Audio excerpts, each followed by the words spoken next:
Oh, hey there! How's it going? As you can see, I'm not in the usual place that I usually am in, and that is because I am co-sharing my house with my wife. Yes, with all this quarantine stuff that's going on, that means she is at home all the time. All the time! Which means I do not get access to the living room, which means I have to now record videos in my bedroom. Which is nice!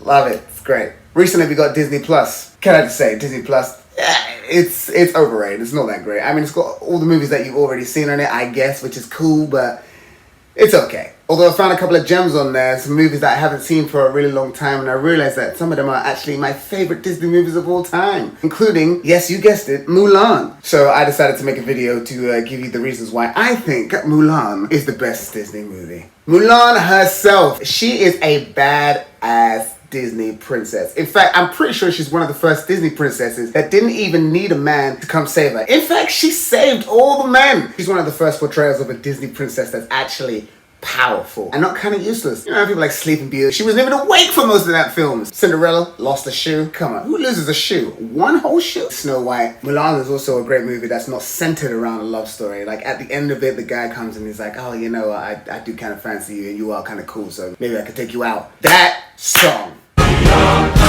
Absolute tune. Ah, such a great Disney song. It's just so good, so catchy. Everybody's got their own struggle that's happening inside the song as well. I'd play the whole thing for you, but I'm pretty sure I'd get some kind of copyright strike. But yeah, you know the song I'm talking about. The supporting characters and the fact that they're all going through some stuff as well. Everybody in this movie is pretending to be something that they're not because they feel like they have to be. And I think a lot of us can relate to that. Take Mushu for example. He's pretending to be the guardian that was sent to save Mulan when really they asked for somebody else and he just messed it up. The cricket is masquerading as a lucky cricket when really he's not lucky at all. He's just a cricket. Shang is trying to be a great leader to impress his father. He believes that he wants to follow in his father's footsteps and make him proud. And then he's been given like some of the worst recruits. But he's like, you know what? I'm gonna whip these guys into shape because I need to show my dad that I can be that guy. Constantly in his father's shadow. Again, very relatable. Then you've even got the guys who are her friends like Yao, who's under constant pressure to be a tough guy. So he's always trying to pick fights with people. I'm in the army. I need to be strong. I want to fight. But really, don't all any of us want. It's just to just chill and just be peaceful. Isn't that what everybody wants? The lesson it teaches all of us, not just the characters in the movie. All the characters in the movie got to learn that just because someone is of a different sex to them, it doesn't mean that they are lesser or better, in fact. All Mulan was ever supposed to be was somebody's husband.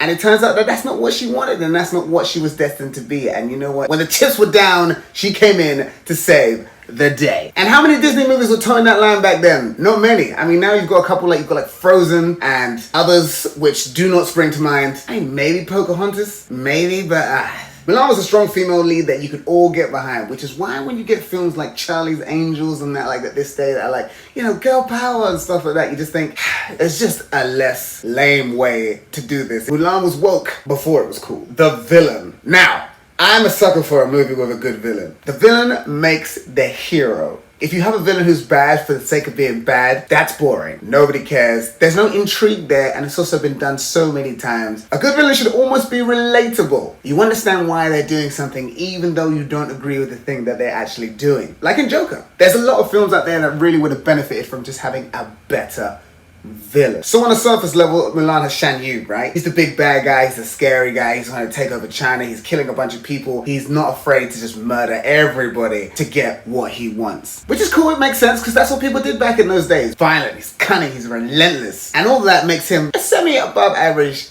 decent villain. But on a deeper level, the real villain in Mulan is society. The society that forces men and women into roles that they may not even want. Society was the thing that told Mulan that she would never be more than a housewife. And why? Because she wasn't born with a penis. The shame she would bring to her family if she could not find herself a husband. This film shows us that society putting people in boxes is not right. Because that stuff still happens to this day. And like I said, you can watch Mulan at any period of time and that film is relatable. And there you go, there are my reasons why I think Mulan is one of the best Disney movies of all time. I mean, I am happy to be proved wrong. I also think Hercules is also quite far up there. Like, I would say that they're like almost neck and neck. So for anyone who's gonna at me being like, oh, well what about Hercules? I'm like, I'm with you, okay, I'm with you. Maybe I'll do a video on why I think that was great as well. Let me know what you think. If you disagree with what I'm saying, like let me know in the comment section below or whatever. Like let's talk about it. Let's have that conversation. I will be back because I mean I'm gonna be locked in this room for the rest of the quarantine. So Yeah.